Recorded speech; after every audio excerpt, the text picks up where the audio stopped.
Hello friends, আসসালামু আলাইকুম। আজকে রেসিপিতে স্বাগতম জানাচ্ছি। আজকে খুব মজাদার একটি প্যানকেকের রেসিপি নিয়ে চলে আসলাম। প্রথম থেকে শেষ পর্যন্ত ভিডিওটা দেখবেন। আমি এখানে প্রথমে গোলা করে নিয়েছি, একটি গোলা তৈরি করে নিয়েছি। গোলাটা হচ্ছে আমি চালের গুঁড়া দিয়েছি 1 কাপ, ময়দা দিয়েছি আধা কাপের মতো, তারপরে এখানে গুড় দিয়েছি প্রায় 1 কাপের মতো, দিয়ে একটি গোলা তৈরি করে নিয়েছি। তারপরে এখানে একটি বোতলে আমি ভরে নিয়েছি। গোলাটা দেখেছেন নিশ্চয়ই কতটুকু আমার গোলাটা তৈরি হয়েছে, কীরকম ঘনত্বটা। চুলায় একটি প্যান বসিয়ে আমি এভাবে করে দিয়ে দিচ্ছি গোল করে। বোতলের মুখটা কিন্তু আমি ফুটা করে নিয়েছি। এখন ঢাকনা দিয়ে ঢেকে রেখে দেব। অনেকে কিন্তু এটার মধ্যে ডিম ব্যবহার করে, আমি কিন্তু ডিম ব্যবহার করিনি, ডিম ছাড়াই তৈরি করছি।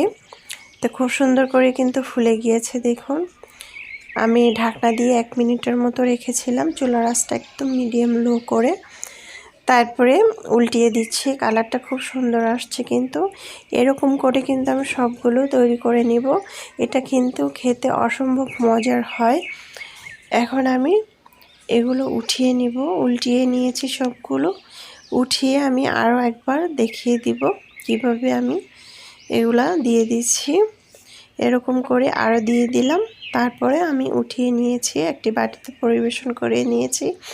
এখন আমি এখানে দিয়ে দিব মধু। মধুটা দিলে খেতে কিন্তু অসম্ভব মজার হয়।